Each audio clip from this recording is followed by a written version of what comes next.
Hello everyone, આજથી આપણે start કરીશું કોર્પોરેટ એકાઉન્ટિંગ. કોર્પોરેટ એકાઉન્ટિંગના સિલેબસ પ્રમાણે 4 યુનિટમાં 4 ચેપ્ટર્સ છે, જેમાં ફર્સ્ટ યુનિટમાં હતું વેલ્યુએશન ઓફ,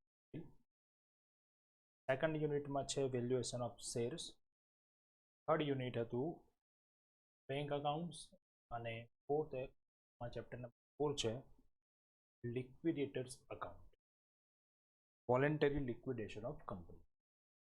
ઓકે, જેમાં ઓલરેડી આપણે યુનિટ નંબર 1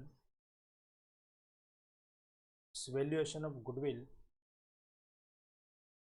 કમ્પ્લીટ થઈ ગયું છે તમારું. અગાઉ આપણે સ્ટાર્ટ કરીશું યુનિટ નંબર 2 થી, એટલે કે valuation of shares chapter number 2 થી સ્ટાર્ટ કરીશું. બાકીના ચેપ્ટર્સ આપણે કવર કરીશું. બરાબર, તો ફર્સ્ટ અહીંયા આપણે ચેપ્ટર સ્ટાર્ટ કરીએ આજે, chapter number 2 valuation of shares. Okay, અગાઉ તમે જે ચેપ્ટર શીખ્યા એ હતું વેલ્યુએશન ઓફ ગુડવિલ. ગુડવિલની વેલ્યુએશન કઈ રીતે કરવી. બરાબર, આ જે ચેપ્ટર છે એમાં છે આપણું વેલ્યુએશન ઓફ શેર્સ, એટલે કે શેરનું વેલ્યુએશન, એનું મૂલ્યાંકન કઈ રીતે કરવું. સૌથી પહેલા તો આપણે એ જાણીએ કે શા માટે શેરનું વેલ્યુએશન કરવું પડે. Need of valuation of share. બરાબર, need for valuation of share. Valuation of share, શેર્સની આપણે મૂલ્યાંકન કિંમત નક્કી શા માટે કરવી. તો ક્વેશ્ચન અહીંયા થાય કે શેરની કિંમતમાં વધઘટ થતી રહેતી હોય છે, જે પ્રમાણે આપણે શેર માર્કેટમાં સ્ટોક એક્સચેન્જમાં જોઈએ છીએ એ પ્રમાણે આપણે જોતા હોઈએ છીએ કે શેરની કિંમતો શેર બજારમાં નક્કી થતી. બરાબર છે, ત્યાં જે શેરના ભાવમાં વધઘટ થતી હોય એ પ્રમાણે આપણે શેરની કિંમતો નક્કી થતી હોય એવું જનરલી આપણે માનતા, પણ અહીંયા એવું છે. બરાબર, તો need for valuation of share માટે થોડી પહેલાં ડિસ્કશન કરી લઈએ અને ઇન્ટ્રોડક્શન જોઈ લઈએ, દેન ચેપ્ટર આપણે સ્ટાર્ટ કરીએ શા માટે, કઈ રીતે આપણે વેલ્યુએશન કરવાનું. ઓકે, સ્ટોક એક્સચેન્જમાં જે શેરના ભાવ નક્કી થતા હોય એ સ્ટોક એક્સચેન્જમાં જે કંપની લિસ્ટેડ હોય, લિસ્ટિંગ કરેલી હોય એ કંપનીના ભાવમાં વધઘટ થતી હોય એ. આપણે જ્યારે કોઈ કંપનીની વાત કરીએ તો કંપનીની અંદર એની જે મિલકતો છે, જે દેવું છે, એની ફાઇનાન્શિયલ જે પોઝિશન છે એ પ્રમાણે શેરની કિંમત કેટલી હોય છે એ નક્કી. સ્ટોક એક્સચેન્જમાં જે ભાવની વધઘટ થતી હોય છે એ વધઘટ માટેના ઘણા બધા ફેક્ટર ઇફેક્ટિવ હોય છે. ગવર્મેન્ટ પોલિસી છે, બરાબર છે, બિઝનેસ ઇન્ડસ્ટ્રીઝમાં કઈ રીતે છે, ઇન્વેસ્ટરોની જે ઇન્વેસ્ટમેન્ટ કયા પ્રમાણમાં વધારે કરે છે પર ડિપેન્ડ. તો એ જે પ્રાઇસ છે એ જનરલી શોર્ટ ટાઈમ માટેની એની એ પ્રાઇસ એની રહેતી નથી, તરત એનું ફ્લક્ચ્યુએશન બહુ વધઘટ બહુ જ થતી. પણ આપણે ઇન્ટરનલી આપણી કંપનીનું જો આપણે વેલ્યુએશન કરવું હોય તો ઇન્ટરનલી આપણી જે એસેટ્સ છે, આપણે બેલેન્સ શીટમાં જોઈએ છીએ કે બેલેન્સ શીટની અંદર એસેટ સાઇડ આપણે જોઈએ તો ફિક્સ એસેટ હોય છે, કરંટ એસેટ હોય છે, અને લાયબિલિટી સાઇડ જોઈએ તો લોંગ ટર્મ લાયબિલિટી હોય, કરંટ લાયબિલિટી હોય અને અધર લાયબિલિટી જે આપણે હોય છે. અને આ બંને વચ્ચેનો જે ડિફરન્સ એ આપણી કેપિટલ હોય. કંપનીની કેપિટલ એટલે શું હોય છે? Equity share. બરાબર છે, રેફરન્સ શેર અને ઇક્વિટી. નોર્મલી તો આપણે શું વાત કરતા હોય છે? Equity share. બરાબર છે, તો આ જે ડિફરન્સ એ જ આપણા શેરની વેલ્યુએશન. માર્કેટમાં શેરનો ગમે તે પ્રાઇસ હોઈ શકે, પણ આપણે ઇન્ટરનલી આપણી કંપનીની જે મિલકતો અને જે દેવું છે એના આધારે જે કંપનીના વેલ્યુએશન થાય એ વેલ્યુએશન એની એકચ્યુઅલ શેર પ્રાઇસ કે. બરાબર છે, તો માર્કેટમાં જે પણ પ્રાઇસ છે એ પ્રાઇસના આધારે આપણે કોઈ કંપનીનું વેલ્યુએશન ના કરી શકીએ. કંપનીના શેરની પ્રાઇસ આટલી છે તો એ કંપનીની હશે તો આટલી લાયબિલિટી હશે કે આટલી એની કેપિટલ. તો એટલા માટે આપણે અહીંયા શેર વેલ્યુએશન. બીજું રીઝન એ છે કે દરેક કંપની છે એ દરેક કંપની સ્ટોક એક્સચેન્જમાં લિસ્ટેડ હોતી નથી. તો જે લિસ્ટેડ નથી એની કોટેડ પ્રાઇસ એટલે કે એના શેરની પ્રાઇસ કેટલી એ નક્કી કરવા માટે પણ આપણે વેલ્યુએશન કરવું પડે.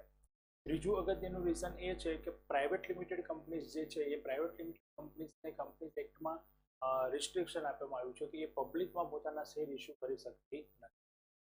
તો એવી કંપનીઝને પણ આપણે જો કોઈને મતલબ એનું એનાલિસિસ કરવું હોય તો પછી એવી કંપનીઝના શેર વેલ્યુએશન પણ આપણે આ રીતે, બરાબર છે. સ્ટોક એક્સચેન્જમાં જે પ્રાઇસ છે એ પ્રાઇસ સાથે કમ્પેરિઝન કરવા માટે, ઇન્ટરનલી આપણી વેલ્યુ કેટલી છે એ નક્કી કરવા માટે, બરાબર છે. જે કંપની લિસ્ટેડ નથી તો એના શેરની પ્રાઇસ કેટલી છે એ નક્કી કરવા માટે. અને થર્ડ નંબર, જે કંપની પબ્લિકમાં શેર ઇસ્યુ જ નથી કરી શકતી, એટલે કે પ્રાઇવેટ લિમિટેડ કંપની, તો એ લોકોના કંપનીના શેરના પ્રાઇસ કેટલી છે એ પણ આપણે સેટ કરવું પડે, બરાબર છે. તો એ બધી વસ્તુ માટે આ શેર વેલ્યુએશન કઈ રીતે છે કરવું પડે છે અને શાના માટે આપણે કરીએ છીએ, કયા કયા ફેક્ટર એમાં ઇફેક્ટિંગ હોય છે એ આપણે અહીંયા આ ચેપ્ટર, બરાબર છે. ક્વેશ્ચન તમને આ ચેપ્ટરમાંથી પણ 14 માર્કનો ક્વેશ્ચન એક હોય છે અને ઓપ્શનમાં A, B, C એમ 3 ક્વેશ્ચન હોય, જેમાં A એ 7 માર્કનો ક્વેશ્ચન હોય, C બંને 6, 4 એ રીતે 6, 4 કે 4, 4 એ પ્રમાણેના ક્વેશ્ચન હોય. એમાં તમને થિયરી અથવા તો શોર્ટ ક્વેશ્ચન, બરાબર છે. આ આજનો આપણો આખો પેપર છે. તો જનરલી આપણે ખાલી એક નોલેજ માટે અને વેલ્યુએશન શાના માટેનો કન્સેપ્ટ થોડો ક્લિયર થાય એના માટે ફેક્ટર ઇફેક્ટિંગ જે છે એ શેરના વેલ્યુએશન કરવા માટે કયા કયા ફેક્ટર ઇફેક્ટ કરે છે એને આપણે જોઈ લઈએ. તો સૌથી પહેલું અહીંયા ફેક્ટર છે ફાઇનાન્શિયલ પોઝિશન. થિયરી તરીકે તમને આમાંથી ક્વેશ્ચન પૂછી શકે એટલે આપણે જસ્ટ કરીએ છીએ, બાકી પછી આપણે, બરાબર છે. નોર્મલી આમાંથી 14 માર્કનો ક્વેશ્ચન જે આવે છે, ગુડવિલ અને શેર બંનેની અંદર લગભગ અડધી જે મેથડ છે એ બંનેમાં કોમન છે.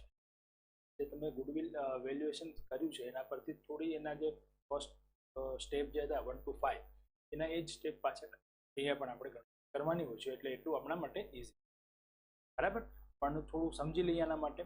તો સૌથી પહેલું છે ફાઇનાન્શિયલ પોઝિશન. કંપનીની ફાઇનાન્શિયલ પોઝિશન કેવી છે એ જાણવા માટે આપણે શેરનું વેલ્યુએશન કરવું પડે છે, અથવા એ ફાઇનાન્શિયલ પોઝિશનના અસર કરે છે શેર વેલ્યુ.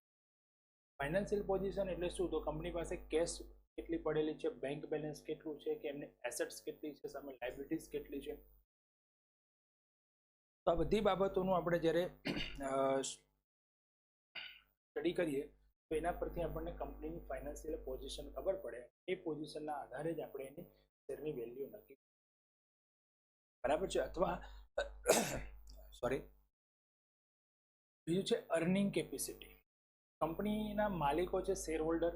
કંપનીના માલિક શેર હોલ્ડર છે એટલે કંપની શેર હોલ્ડર્સને જે પ્રોફિટ થાય ને એ પ્રોફિટમાંથી ડિવિડન્ડ આપે છે. તો કંપની કેટલું ડિવિડન્ડ આપે છે એના આધારે પણ આપણે શેરની વેલ્યુ નક્કી કરી શકીએ છીએ. શેરની વેલ્યુ નક્કી કરવી પડે છે એના માટે, એવું પણ કહી શકીએ. ફાઇનાન્શિયલ પોઝિશન છે એ કંપનીની, એ કંપનીનું જે લિક્વિડિટી છે, મતલબ કંપની પાસે કેટલી કેશ આવે છે, બેંક બેલેન્સ કેટલું આવે છે અને કેટલું ટર્ન ઓવર થાય છે એના પરથી નક્કી. કંપની બિઝનેસ કેટલો કરે છે, કેટલો પ્રોફિટ થાય છે અને કેટલું પ્રોફિટમાંથી ડિવિડન્ડ ડિસ્ટ્રીબ્યુટ કરે છે આના આધારે. આ ફાઇનાન્શિયલ પોઝિશનનું જે છે આ બધું જ જાણવા માટે બધી જ વિગતોનો અભ્યાસ કર્યા પછી આપણે એના શેરની પ્રાઇસ એક નક્કી કરી દઈએ તો એ પ્રાઇસ પરથી ઇન્વેસ્ટર્સ જે લોકો છે એ આ કંપનીના મતલબ ફાઇનાન્શિયલ પોઝિશન જાણી શકે કે એનો સ્ટ્રેન્થ સારી છે. પ્રાઇસ જે છે સતત રહેતા હોય તો એ ફાઇનાન્શિયલ પોઝિશન સ્ટ્રોંગ છે, બરાબર છે. બીજું છે અર્નિંગ કેપેસિટી અર્નિંગ, મતલબ એની જે શેર જે ઇન્વેસ્ટમેન્ટ કર્યું છે શેર હોલ્ડરે એના ઇન્વેસ્ટમેન્ટ પર એમને કેટલું વળતર મળે છે. તો એ કંપનીની અર્નિંગ કેપેસિટી પરથી નક્કી થશે. કંપની જો સતત અર્નિંગ જ કરતી હશે, લોસ નથી કરતી, અર્નિંગ જ કરતી જાય છે, તો એની ફાઇનાન્શિયલ પોઝિશન પણ સ્ટ્રોંગ હશે, શેરના પ્રાઇસ પણ વધારો થતો રહેશે સતત, અને ઇન્વેસ્ટરો એમાં એટ્રેક્ટ થઈ શકશે કે આ કંપની જે છે એ સ્ટ્રોંગર છે, બરાબર છે. ગુડવિલ અગત્યનું એક ફેક્ટર છે ગુડવિલ.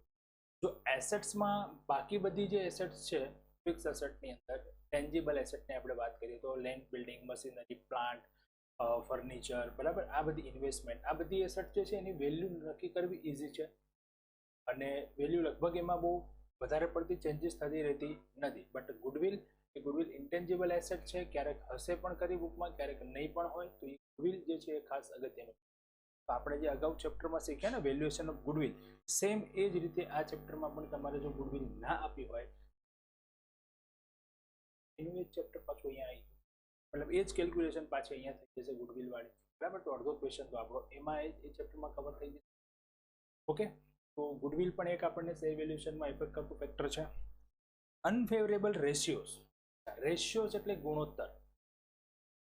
ગુણોત્તર એટલે આપણે સેલ્સની સામે પ્રોફિટ કેટલો છે એનો એક ratio, percentage, gross profit rate આપણે ગણીએ છીએ, બરાબર છે. નેટ પ્રોફિટ આટલું સેલ છે તો નેટ પ્રોફિટ કેટલો થાય છે, પછી કરંટ એસેટ આટલી છે તો કરંટ લાયબિલિટી કેટલી છે એનું પ્રમાણ, મતલબ અલગ અલગ કમ્પેરિઝન્સ, એસેટ્સનું પ્રોફિટનું સેલ્સ સાથે પ્રોફિટેબિલિટી કેટલી છે વગેરે. તો આ બધા રેશિયોઝના આધારે પણ શેરની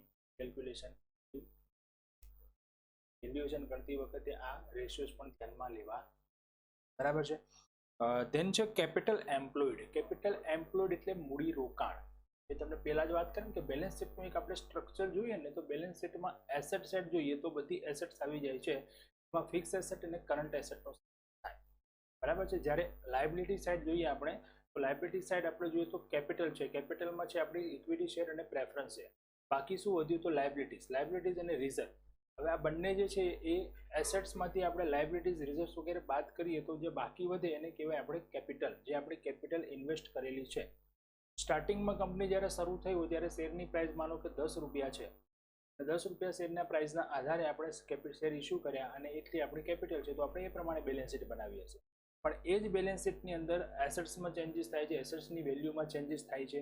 તમે જાય એ પ્રમાણે એસેટ્સની વેલ્યુ બદલાય છે, ગુડવિલ વધે છે, ઘટે છે, બરાબર. કોઈ ફિક્સ એસેટ છે એની કિંમતમાં વધારો ઘટાડો થાય છે, બરાબર. સામે લાયબિલિટીઝમાં કોઈ ચેન્જીસ થાય છે, રિઝર્વમાં વધારો થાય છે. તો આ બધાના કારણે જે એમાં બધું ચેન્જીસ થાય છે એ ચેન્જીસ આખરે ક્યાં જાય છે, કેપિટલ.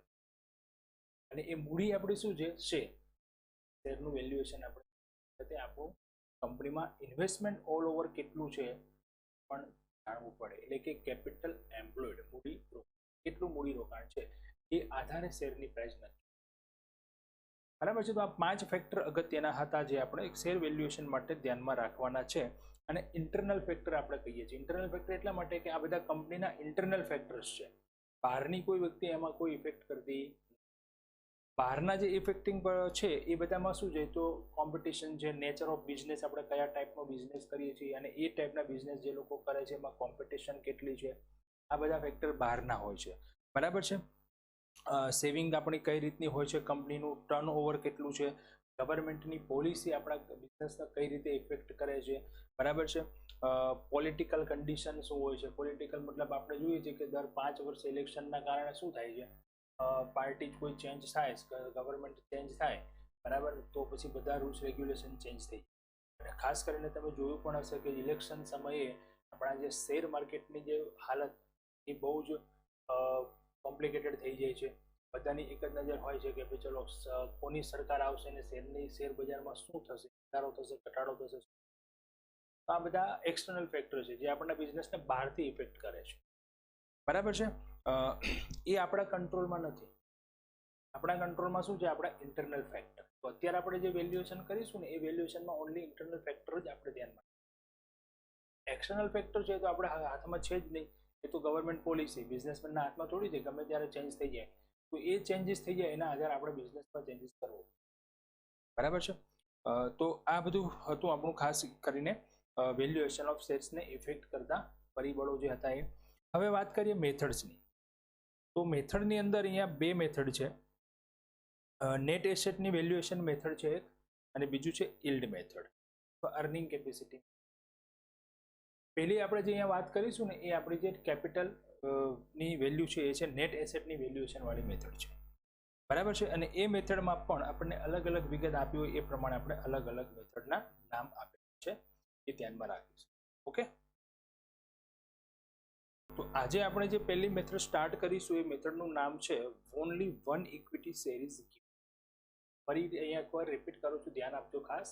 મેથડ વેલ્યુએશન ઓફ શેરની 2 છે, નેટ એસેટ વેલ્યુએશનની મેથડ અને બીજી છે યીલ્ડ મેથડ, બરાબર. એ પ્રમાણે આપણે શેરની વેલ્યુ પણ 2 રીતે ફાઇન્ડ કરી શકીએ છીએ અને 2 વેલ્યુના નામ એવા છે ઇન્ટ્રિન્સિક વેલ્યુ અને માર્કેટ વેલ્યુ. બંને મેથડથી આપણને આ રીતે. ઇન્ટ્રિન્સિક વેલ્યુ એટલે એની કહેવાય આંતરિક કિંમત, જે આપણા આંતરિક પરિબળોને અસર કરે છે અને જે આપણે નેટ એસેટ વેલ્યુએશનની મેથડ ફાઇન્ડ કરી. અને યીલ્ડ મેથડ જે છે એ એક્સટર્નલ ફેક્ટરને આધારે આપણે થોડું ઘણું જે ચેન્જીસ થયું હોય એના અંદાજિત આપણે એક રકમ ફાઇન્ડ કરી. એક્સટર્નલ માટે આપણે એસ્ટિમેટેડ કરી શકીએ છીએ, જે આપણા હાથની વસ્તુ. તો અંદાજિત અમુક બાબતો નક્કી કરી અને આપણે જે વેલ્યુએશન કરીએ તો એના પરથી આપણને શેરની વેલ્યુ મળે છે, એ વેલ્યુ માર્કેટ. તો શેરની વેલ્યુ પણ આપણને બે મળે છે, ઇન્ટ્રિન્સિક વેલ્યુ અને બરાબર છે. બંને મેથડ આપણને સાથે પૂછી શકે, મતલબ બંને વેલ્યુ પૂછવાનું કે તો બંને વેલ્યુની કેલ્ક્યુલેશન કરવી પડે, બરાબર છે. તો આપણે પહેલા મેથડ વિશે જોઈ લઈએ. હવે અહીંયા જે મેં મેથડના નામ આપેલા છે એ નામ કેવા છે, જે આપણને ઇન્ફોર્મેશન આપી છે એ પ્રમાણે આપણી સરળતા માટે મેથડ કેટલી છે. જો તમને ક્વેશ્ચન પૂછાય કે શેરની વેલ્યુએશનની મેથડ કેટલી, તમારે કેટલી લખવાની છે? બે. નામ શું લખવાના છે? તો નેટ વેલ્યુએશનની મેથડ અને પણ હવે આપણે જે ગણતરી કરીએ છીએ એ ગણતરી આપણે સરળતા માટે આપણે કરીએ છીએ કે ભાઈ એક શેરની કિંમત આપી હોય તો આપણે વેલ્યુએશન કઈ રીતે કરવી, તો એને મેં નામ આપ્યું મેથડ 1. બે શેર આપેલા હોય, શેર અપૂર્ણ ભરપાઈ હોય, પૂર્ણ ભરપાઈ હોય, રેફરન્સ શેર પણ આપેલા હોય, ઇક્વિટી શેર પણ આપેલા હોય, બે ટાઈપના ઇક્વિટી શેર હોય જેમાં એક પૂર્ણ ભરપાઈ હોય, એક અપૂર્ણ ભરપાઈ એવા. તો એના માટે આપણે અલગ અલગ મેથડ નામ આપીને આપણે કેલ્ક્યુલેટ. બાકી જનરલી મેથડ કેટલી છે? બે. ડન. ચલો સ્ટાર્ટ કરીએ. આજે પહેલી મેથડ છે આપણી જે only one equity share is given, જ્યારે આપણને એક જ ઇક્વિટી શેર આપેલ હોય તો. ઓકે, હવે આ મેથડની અંદર કેલ્ક્યુલેશન જે કરવાની છે એમાં 1 થી 5 સ્ટેપ જે છે એ 5 સ્ટેપ આપણા જે ગુડવિલ વેલ્યુએશનમાં હતા એ જ છે. ફરી રિપીટ કરી લઈએ, અહીંયા એકવાર યાદ રાખી લઈએ. સૌથી પહેલું સ્ટેપ શું છે? તો કેપિટલ એમ. કેપિટલ એમ્પ્લોયડની કેલ્ક્યુલેશન કરવા માટે આપણે જે ફોર્મેટ હતું એ શું હતું? તો sundry assets minus sundry liability. એસેટ્સમાંથી લાયબિલિટીઝ માઇનસ કરશું એટલે આપણને મળશે નેટ એસેટ. જે નેટ એસેટમાંથી માઇનસ કરી દઈશું પ્રેફરન્સ શેર કેપિટલ, બરાબર. અને પ્રેફરન્સ શેર કેપિટલ બાદ કર્યા પછી જે રકમ મળશે જે ગણાશે capital employed by equity share holder, equity share holder દ્વારા રોકાયેલી. બરાબર, પેલું આપણે અહીંયા એ ફાઇન્ડ કરવાનું છે, કારણ કે આપણી મેથડ શું છે? જો only one equity share is given, આપણે ઇક્વિટી શેર આપેલા હોય ત્યારની જ વાત કરી, બરાબર છે. એટલે આપણે અહીંયા પ્રેફરન્સ શેર કેપિટલ નેટ એસેટમાંથી માઇનસ કરીએ તો કેપિટલ એમ્પ્લોયડ મળે. સેકન્ડ સ્ટેપ છે એક્સપેક્ટેડ પ્રોફિટ, અપેક્ષિત નફો, મતલબ આપણો અંદાજિત નફો કે આટલો નફો મળવો જોઈએ. માર્કેટમાં જે પ્રમાણે ટ્રેન્ડ ચાલતો હોય આપણા બિઝનેસનો એ પ્રમાણે કે આ બિઝનેસ કરશો તો ઓલમોસ્ટ એમાંથી આટલા પર્સન્ટેજ પ્રોફિટ તો મળે જ છે. તો એ થઈ ગયો આપણો એક્સપેક્ટેડ પ્રોફિટ, અને એ એક્સપેક્ટેડ રેટ આપણી પાસે હોય છે, જેના આધારે આપણી જે મૂડી આપણે ફાઇન્ડ કરી પહેલા સ્ટેપમાં એના એટલા પર્સન્ટેજ કરો તો એમાંથી આપણને આટલો પ્રોફિટ મળશે, બરાબર. થર્ડ નંબર છે એવરેજ પ્રોફિટ. હવે એવરેજ પ્રોફિટ સરેરાશ નફો. એ સરેરાશ નફો ગણવા માટે આપણે બે પોઈન્ટ્સ યાદ રાખવાના છે. ફર્સ્ટ પોઈન્ટ છે if profit are increase by every year, દર વર્ષે જો નફામાં સતત વધારો જ થતો હોય તો પછી ત્યાં આપણે મેથડ યુઝ કરવાની વેઇટેડ એવરેજ મેથડ, બરાબર છે. બટ પ્રોફિટ ફ્લક્ચ્યુએશન હોય, વધઘટ થતી હોય તો પછી આપણે ત્યાં સિમ્પલ એવરેજનો યુઝ કરવાનો, બરાબર છે. પ્રોફિટ મળી ગયા પછી આ પ્રોફિટમાં થોડા ચેન્જીસ કરવાના છે. તો એવરેજ પ્રોફિટ જે મેથડથી ફાઇન્ડ કર્યું એમાંથી સૌથી પહેલા બાદ કરી દો ટેક્સીસ. ટેક્સીસ બાદ કર્યા પછી એમાંથી માઇનસ કરો ઇન્ટરેસ્ટ ઓન એનટીઆઈ, ઓન ટ્રેડ, બિન ધંધાકીય રોકાણોના વ્યાજ, એ આપણે બાદ કરીએ. ત્યાર પછી એનો ટેક્સ, તો એ ટેક્સેબલ હોય તો એનો ટેક્સ એમાંથી બાદ કરો, બરાબર છે. અને then આપણે માઇનસ કરીશું પ્રેફરન્સ શેર ડિવિડન્ડ, જે એવરેજ પ્રોફિટ આવશે એ આપણે ગણતરીમાં યુઝ કરીશું, બરાબર છે. સ્ટેપ નંબર 4 છે એનું સુપર પ્રોફિટ. સુપર પ્રોફિટ, અધિક નફો આપણે જે કહીએ છીએ. તો એવરેજ પ્રોફિટ જે મળ્યો આપણો એ અને એક્સપેક્ટેડ પ્રોફિટ જે હતું એ બંને વચ્ચેનો ડિફરન્સ, એટલે આપણી કંપનીનો પ્રોફિટ જે છે એ એવરેજ પ્રોફિટ છે અને એક્સપેક્ટેડ પ્રોફિટ છે એ અપેક્ષિત નફો છે. અપેક્ષિત નફો એટલે શું? તો કે માર્કેટમાં આપણા જેવો જ બિઝનેસ બીજા લોકો પણ જે કરે છે એમને આટલો પ્રોફિટ મળે છે તો આપણને પણ એટલો પ્રોફિટ મળવો જોઈએ. જો આપણી કંપની આ નફાથી વધારાનો કોઈ પ્રોફિટ મેળવતી હશે તો આપણી કંપનીમાં બીજાની કંપની કરતાં ક્રેડિટ સારી છે, ગુડવિલ છે. તો આજે વેલ્યુએશન થયું એ વેલ્યુએશન સુપર પ્રોફિટના આધારે ગુડવિલનું વેલ્યુએશન થાય. સુપર પ્રોફિટની અધિક નફાની, તો એવરેજ પ્રોફિટમાંથી આપણે એક્સપેક્ટેડ પ્રોફિટ બાદ કરી દઈશું એટલે મળશે સુપર પ્રોફિટ. અને સુપર પ્રોફિટનો જેટલા વર્ષની આપણને મતલબ કીધું હોય કે આટલા વર્ષની એવરેજ મતલબ લઈને તો આપણે એને એટલા વર્ષ માટે મલ્ટીપ્લાઇડ કરી દઈશું નંબર ઓફ યર્સ પરચેસ. આ નંબર ઓફ યર્સ પરચેસ કઈ રીતે નક્કી થાય ખબર છે? તો આ જે સુપર પ્રોફિટ છે અત્યારે છે આપણી કંપની, એ કેટલા વર્ષ સુધી રિટેન રાખી શકાય છે? કંપનીની જે રીતની પરિસ્થિતિ છે અત્યારે એ પ્રમાણે આપણે જોઈએ તો કંપની આનો આ જ નફાનો જે રેટ છે, નફો જે મેળવે છે એ નફો હજુ કેટલા વર્ષ સુધી મેળવી શકશે એનો એક અંદાજ નક્કી કરવામાં આવે. એ અંદાજિત વર્ષો એ આપણા નંબર ઓફ યર્સ. બરાબર છે? તો સુપર પ્રોફિટને આપણે મલ્ટીપ્લાય કરી દઈએ તો શું મળી જશે આપણને? ગુડવિલ. એટલે પહેલું તો અહીંયા શેર વેલ્યુએશન કરવા માટે આપણે શું કર્યું? ગુડવિલનું વેલ્યુએશન કર્યું. જ્યારે પણ તમને બુકમાં ક્વેશ્ચનની અંદર ગુડવિલ નથી આપી, ગુડવિલ માટેની ઇન્ફોર્મેશન આપી છે, તો પહેલા તમારે શેર વેલ્યુએશન કરવા પહેલા શું કરવું પડશે? ગુડવિલનું વેલ્યુએશન. બરાબર છે? તો આજે 5 સ્ટેપ હતા ફ્રેન્ડ્સ, જે તમે અગાઉના ચેપ્ટરમાં શીખેલા છીએ આપણે ગુડવિલ વેલ્યુએશનમાં, એના એ જ છે, એમાં કોઈ ચેન્જીસ નથી. ઓકે, તો ચલો ગુડવિલનું વેલ્યુએશન થઈ ગયા પછી હવે આપણું જે સ્ટેપ છે, સ્ટેપ નંબર 6, એ છે આપણું ઇન્ટ્રિન્સિક વેલ્યુ ઓફ શેર્સ. શેરની વેલ્યુ નક્કી કરવા માટેની આ પહેલી મેથડ, મતલબ પહેલી કેલ્ક્યુલેશન, ઇન્ટ્રિન્સિક વેલ્યુ, જે આપણે નેટ એસેટના આધારે વેલ્યુ કરીએ ને એ કિંમત. તો એ કઈ રીતે ફાઇન્ડ કરશું? તો સૌથી પહેલા નેટ એસેટ જે છે એ net asset divided by number of equity. નેટ એસેટના આધારે વેલ્યુએશન થયું. જે ચોખ્ખી મિલકતો છે એને આપણે ઇક્વિટી શેરની કિંમત વડે ભાગી નાખીએ તો આપણને એક શેરની કિંમત કેટલી એ ખબર. આફ્ટર ઓલ જે ઇન્વેસ્ટમેન્ટ આપણું જે મળ્યું છે આપણને પબ્લિક તરફથી, જે ઇક્વિટી શેર મળ્યા છે, આપણે ખરીદ્યા કંપનીએ, એ બહાર પાડ્યા અને લોકોએ ખરીદ્યા, મતલબ લોકોએ કંપનીમાં ઇન્વેસ્ટમેન્ટ કર્યું. તો કંપનીએ એ ઇન્વેસ્ટમેન્ટ ક્યાં કર્યું? એસેટ્સમાં. બરાબર છે? અને કંપની એનાથી બિઝનેસ રન કરે છે તો એના પરથી કંપની નેટ એસેટ ફાઇન્ડ કરશે. નેટ એસેટ એટલે શું? તો total asset minus total liability. Total asset minus total liability. આમ જોવા જઈએ તો એસેટ્સમાંથી લાયબિલિટી બાદ કરો તો બાકી જે વધે એ શું હોય? કેપિટલ હોય, આપણે ઇક્વિટી શેર, પ્રેફરન્સ, રિઝર્વ જે હોય, બરાબર, એ જ બાકી વધશે ને. બાકી શું વધ્યું? બેલેન્સ શીટમાં કંઈ જ નહીં. તો નેટ એસેટ જે આવશે એને આપણે નંબર ઓફ ઇક્વિટી શેરથી ડિવાઈડ કરીએ તો આપણને એક્ઝેક્ટલી અત્યારે આપણે ઇક્વિટી શેરની કિંમત. બરાબર? તો આ થઈ ગયું શેરનું વેલ્યુએશન. હવે અહીંયા નેટ એસેટ કઈ રીતે ફાઇન્ડ કરશું? તો નેટ એસેટ એટલે કેપિટલ એમ્પ્લોયડ. જો અગાઉ આપણે કેપિટલ એમ્પ્લોયડ ગણેલી હતી, હું ફરી તમને ફર્સ્ટ સ્ટેપ બતાવું. તો ફર્સ્ટ સ્ટેપની અંદર તમે જે કેલ્ક્યુલેશન કરી હતી અહીંયા, જો એસેટ્સ માઇનસ લાયબિલિટી, તો નેટ એસેટ હતું, એ નેટ એસેટ મળેલી જ છે આપણને. પણ અહીંયા જે નેટ એસેટ તમે ફાઇન્ડ કરી એ નેટ એસેટ કોના માટે ફાઇન્ડ કરી? ગુડવિલના વેલ્યુએશન માટે. તો અહીંયા જે આપણી સન્ડ્રી એસેટ છે એમાં ગુડવિલનો સમાવેશ થયેલો હશે નહીં.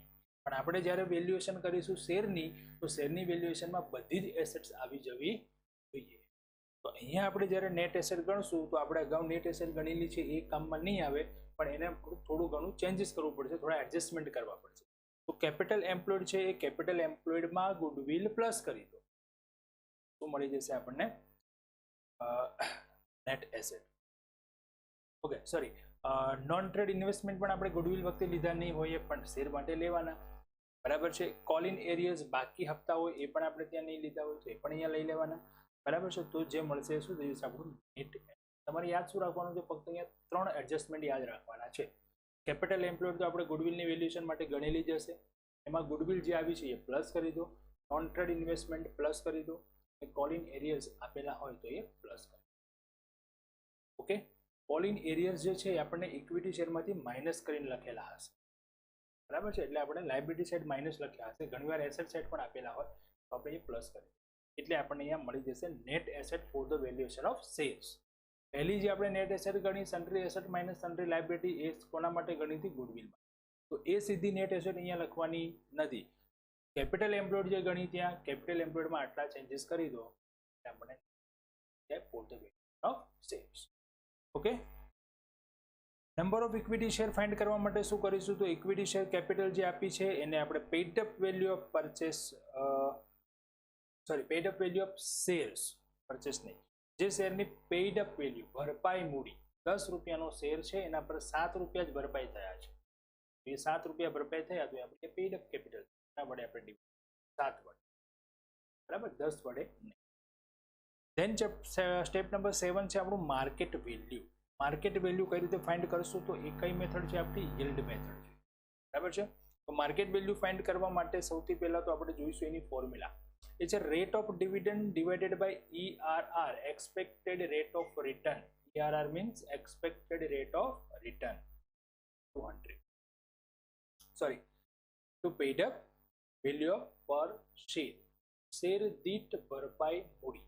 એક શેરની ભરપાઈ મૂડી કેટલી છે એના વડે આપણે ત્યાં મલ્ટીપ્લાઇડ કરીશું. ઓકે, હવે અહીંયા રેટ ઓફ ડિવિડન્ડ કઈ રીતે ફાઇન્ડ કરશો? આપેલો હોય તો કોઈ ઇશ્યુ નથી, પણ ના આપ્યો હોય તો આપણે ફાઇન્ડ કરવો પડશે, જેની ફોર્મ્યુલા છે net profit. Net profit divided by paid up equity share capital. Paid up share capital. અહીંયા ઇક્વિટી શેર કેપિટલ લખ્યું એટલે ટોટલ. ઉપર લખ્યું paid up value of per share શેર એટલે એક શેર દીઠ ભરપાઈ કિંમત. બરાબર છે? જે આવશે એ આપણો રેટ ઓફ ડિવિડન્ડ થશે. પણ આના માટે નેટ પ્રોફિટ કઈ રીતે ગણશો? તો નેટ પ્રોફિટ પણ તમે જો અગાઉ ગણેલો હશે. અગાઉ એટલે કે આપણે જ્યારે વેલ્યુએશન ઓફ ગુડવિલ કર્યું તો અહીંયા તમે એવરેજ પ્રોફિટ ગણેલો હતો ને, એ જ એવરેજ પ્રોફિટ આપણે ત્યાં લઈશું, પણ એમાં પણ થોડા એડજસ્ટમેન્ટ કરવા પડશે, કારણ કે વેલ્યુએશન ઓફ ગુડવિલ અને વેલ્યુએશન ઓફ શેર્સ માટેનો પ્રોફિટમાં થોડા ચેન્જીસ. તો જે આપણને એવરેજ પ્રોફિટ મળ્યો છે, એવરેજ પ્રોફિટમાં સૌથી પહેલા તો interest on NTI, non trade investment, જે આપણે ગુડવિલમાં નથી લેતા, અહીંયા લેવાના, એટલે કે પ્લસ કરી જે પણ હોઈએ. બરાબર છે? એને માઇનસ કરતો એમાંથી જનરલ રિઝર્વ. યસ, જનરલ રિઝર્વનું એક એડજસ્ટમેન્ટ આપેલું. એડજસ્ટમેન્ટ એવો આપેલો હશે કે કંપની દર વર્ષે આટલી રકમ જનરલ રિઝર્વમાં લઈ જાય છે અથવા જનરલ રિઝર્વ તરીકે રાખવામાં આવે છે. તો એ જે પણ કંઈક આપેલું હોય કરવાનું. તો નથી આપ્યું, ધ્યાન રાખો ખાસ, એડજસ્ટમેન્ટની રિઝર્વ. બેલેન્સ શીટમાં જે આપી છે એ નહીં, એ તો ઓલરેડી રિઝર્વ ક્રિએટ કરેલી છે. પણ કંપનીની પોલિસી હોય કે દર વર્ષે કંપની આટલી રિઝર્વ રાખે છે, તો એ આ વર્ષે પણ આપણે અહીંયાથી બાદ કરવી પડે. જે આવશે એ થઈ ગયું આપણું નેટ પ્રોફિટ. બરાબર છે? સ્ટેપ નંબર 8, ફેર વેલ્યુ. એટલે આ બંને વેલ્યુ જે છે, ઇન્ટ્રિન્સિક વેલ્યુ અને માર્કેટ વેલ્યુ, એ બંનેની એવરેજ વેલ્યુ. ઇન્ટ્રિન્સિક વેલ્યુ એટલે ઇન્ટરનલ ફેક્ટરના આધારે આપણે જે ગણતરી કરીએ છીએ તે. માર્કેટ વેલ્યુ એટલે internal plus external, internal external બંને રીતથી આપણે જે ગણતરી કરીએ છીએ તે. બરાબર છે? જ્યારે ફેર વેલ્યુ એટલે આ બંને વેલ્યુ જે મળી એ બંનેની એવરેજ. બરાબર છે? તો ત્યાં સિમ્પલ થઈ ગઈ formula, IV intrinsic value plus market value divide by. તો આ આપણી ફર્સ્ટ મેથડ છે, જેની અંદર આપણે આટલા સ્ટેપમાં કેલ્ક્યુલેશન કરવાની હોય છે. તમને ફેર વેલ્યુ પૂછવામાં આવે અથવા શું પૂછવામાં આવે? માર્કેટ વેલ્યુ પૂછે અથવા ઇન્ટ્રિન્સિક વેલ્યુ પૂછે. ત્રણમાંથી કોઈ પણ એક વેલ્યુ પૂછે. જો ફેર વેલ્યુ પૂછે તો પણ ગણવી પડે આપણે. ક્લિયર છે આટલું?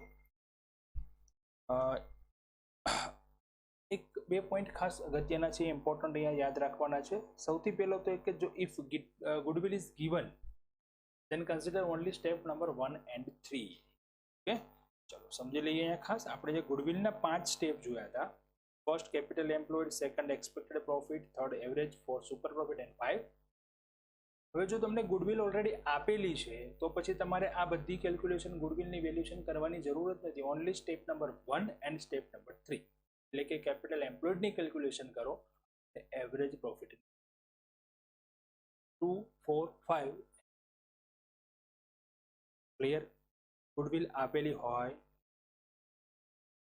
then to consider general reserve on profit after tax, net average profit, step number. ધ્યાન આપો ખાસ. અહીંયા જો અહીંયા અમે 7 નંબરના પોઈન્ટમાં નેટ પ્રોફિટની કેલ્ક્યુલેશન લખી છે અને ત્યાં અમે બાદ કરી છે જનરલ રિઝર્વ.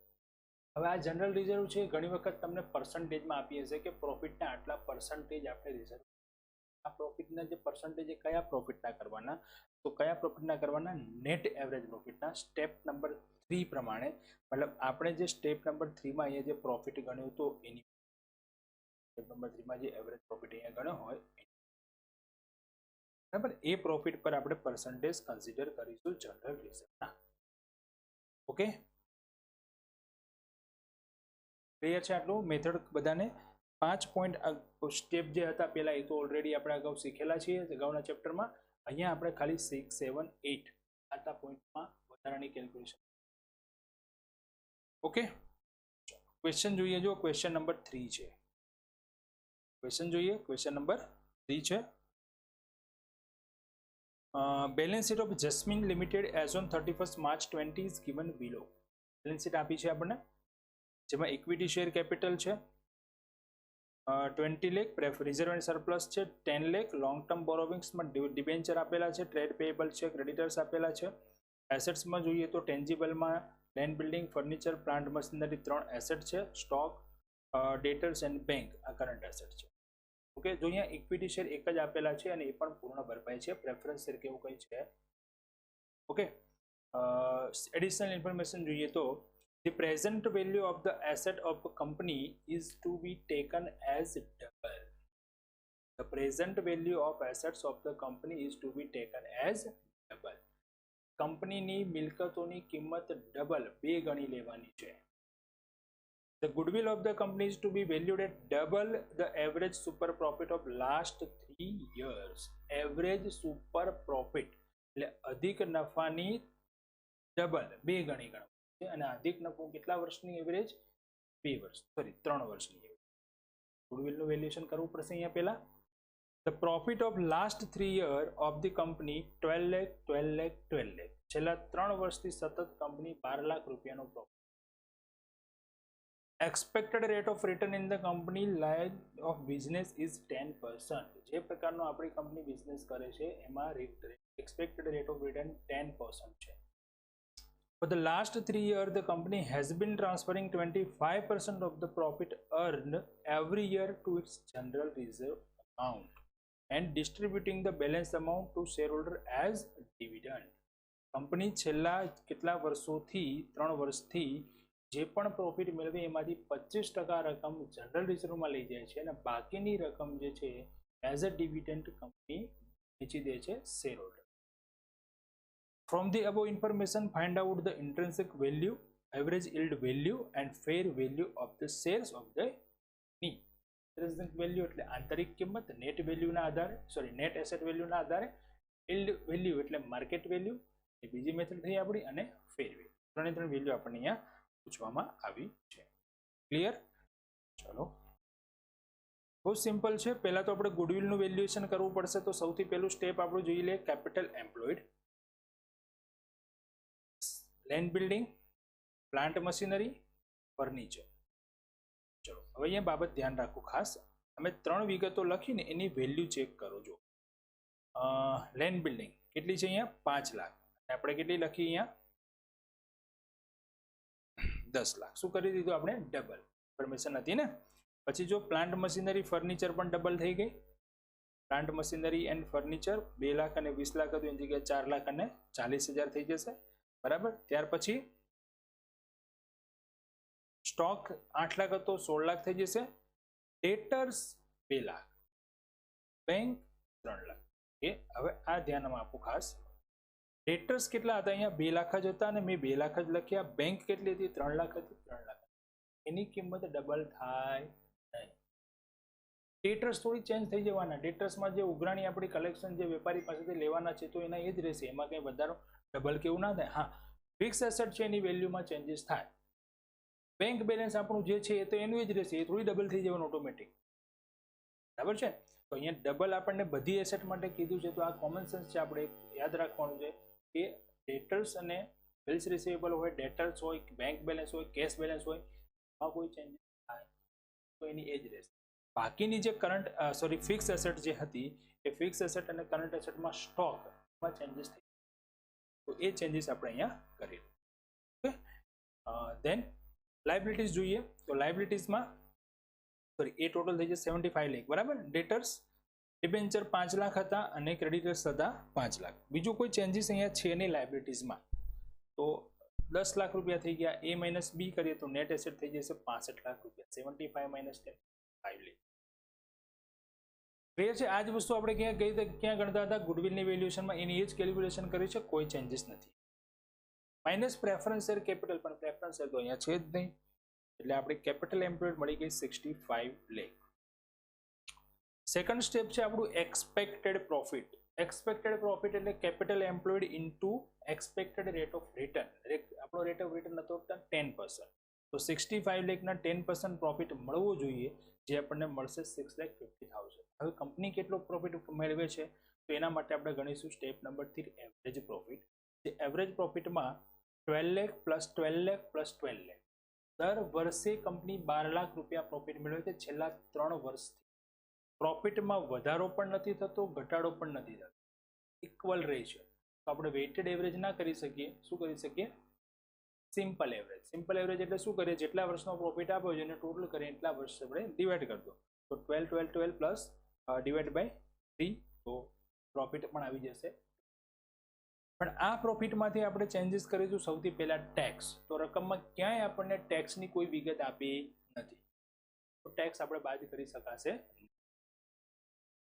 ત્યાર પછી બાદ કરવામાં આવશે interest on non trade investment. તો ઇન્વેસ્ટમેન્ટ તો દાખલામાં ક્યાંય છે જ નહીં. એસેટ્સમાં જુઓ કે ઇન્વેસ્ટમેન્ટ જ નથી આપ્યા, તો ઇન્વેસ્ટમેન્ટ નથી તો ઇન્ટરેસ્ટ પણ નહીં આવે. હવે preference share dividend, preference share પણ નતા તો પ્રેફરન્સ ડિવિડન્ડ પણ નહીં આવે.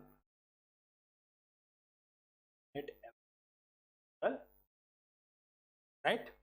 Number 4 super profit. તો સુપર પ્રોફિટ આપણે એવરેજ 12 લાખ રૂપિયા છે, કંપની 12 લાખ પ્રોફિટ મેળવે છે અને મળવો જોઈએ એક્સપેક્ટેડ કેટલો? તો 6,50,000. તો 12 માઇનસ 650 કરીએ તો 5,50,000 પ્રોફિટ કંપની વધારાનો મેળવે છે. આપણો સુપર પ્રોફિટ અધિક. ક્લિયર? ચલો ગુડવિલની વેલ્યુએશન કરીએ 5મા પોઈન્ટમાં. તો super profit into number of years, અને યર્સ આપણને કયા હતા? 2, તો 11 લાખ રૂપિયા ગુડવિલ. બરાબર છે. અને હવે 6 નંબર આપણે ઇન્ટ્રિન્સિક વેલ્યુ. તો ઇન્ટ્રિન્સિક વેલ્યુની ફોર્મ્યુલા છે આપણી net asset divided by number of equity shares. Okay, ગણતરી કરીએ આપણે નેટ એસેટની પહેલા. તો નેટ એસેટ માટે કેપિટલ એમ્પ્લોયડ જે હતી એ હતી 65 લાખ, જેમાં પ્લસ કરીશું અહીંયા ગુડવિલ 11 લાખ, પ્લસ કરીશું એનટીઆઈ નોન ટ્રેડ ઇન્વેસ્ટમેન્ટ પણ નથી આપેલા, પ્લસ કોલ ઇન એરિયલ્સ પણ નથી. તો આપણી નેટ એસેટ થઈ જશે 7 લાખ 40 ઓફ શેર્સ. અને નંબર ઓફ ઇક્વિટી શેર જો ફાઇન્ડ કરીએ તો નંબર ઓફ ઇક્વિટી શેર અહીંયા જોઈએ તો આપણી ઇક્વિટી શેર કેપિટલ હતી અને પેડ અપ વેલ્યુ હતી, બંને આપેલી છે બેલેન્સ શીટમાં. અહીંયા paid up value of purchase ને paid up value of per share ભૂલથી પરચેસ લખાઈ ગયું છે. હું તમને પીડીએફ જે સેન્ડ કરીશ એમાં ચેન્જ કરી દઈશ, પણ તમે એ ધ્યાન રાખજો ખાસ લખવા. 20 લાખ ડિવાઇડેડ બાય 10 ક્યાંથી લીધી આપણે રકમ એ ચેક કરી લઈએ એકવાર. રકમ જે આપી હતી એમાં જુઓ, ચેક કરો. ઇક્વિટી શેર આપેલા હતા અહીંયા જુઓ, ઇક્વિટી શેર રૂપિયા 20 લાખ અને પર શેર પેડ અપ કેપિટલ હતી 10, તો 20 લાખ ભાગ્યા 10 એટલે આપણને નંબર ઓફ શેરની સંખ્યા મળી જશે. બરાબર છે. કેટલા શેર આવશે? 2 લાખ આવશે. તો હવે આપણે ઇન્ટ્રિન્સિક વેલ્યુ આઈવી ફાઇન્ડ કરી શકીએ. 76 lakh net asset divided by 2 lakh then rupees 38. એક શેરની કિંમત 38. જો આપણે શેર ઇસ્યુ કર્યા ત્યારે કેટલા હતા? 10 રૂપીસ હતા, પણ હાલમાં આ કંપનીના શેરની કિંમત કેટલી થઈ ગઈ? 38 રૂપિયા. જેના આધારે નક્કી કર્યું આપણે? તો એની કેપિટલ એમ્પ્લોયડ નેટ એસેટ. કંપનીમાં અત્યારે 76 લાખ રૂપિયાનું ઇન્વેસ્ટમેન્ટ છે, જેમાં આપણી લાયબિલિટીઝ બાદ થઈ ગઈ બધી. નેટ એસેટ કંપનીની 76 લાખ છે, કંપનીના શેર 2 લાખ છે, એક શેરની કિંમત 38. હાલ અત્યારે જો કંપની બંધ થાય તો શેર દીઠ એક શેર હોલ્ડરને 38 રૂપિયા. ક્લિયર થયું? એટલા માટે આપણે આ શેરની વેલ્યુએશન કરી. માર્કેટમાં શેરનો ગમે તે પ્રાઇસ હોય, 38 હોય, 40 હોય, 50 હોય, બરાબર છે, પણ આપણી કંપનીમાં કંપનીના જે ડિરેક્ટર્સ છે એમણે નક્કી કર્યું કે આપણી કંપનીની શેરની કિંમત તો 38 રૂપિયા જ છે. એકચ્યુઅલ પ્રાઇસ આ મળી. માર્કેટમાં ગમે તે પ્રાઇસથી વધારો, આપણે ખબર છે ને શેર પ્રીમિયમથી વેચાય, તો આ વધારાની કિંમત પ્રીમિયમ હોઈ શકે. બરાબર. Market value. માર્કેટ વેલ્યુ માટે આપણી ફોર્મ્યુલા હતી rate of dividend divided by ERR, expected rate of return, and paid up value of per share. Purchase લખાઈ ગયું છે પર. Rate of dividend. ડિવિડન્ડનો રેટ ક્યાંય આપણને આ ક્વેશ્ચનમાં આપેલો નથી, તો એ રેટ આપણે ફાઇન્ડ કરવો પડશે. રેટ કઈ રીતે ફાઇન્ડ કરશો? તો રેટ ઓફ ડિવિડન્ડ એટલે ડિવિડન્ડ શેના પર આપણે? પ્રોફિટ ઉપર આપીએ. કોને આપીએ? શેર હોલ્ડરને આપીએ. તો net profit divided by share capital, equity share capital into rate કરવું.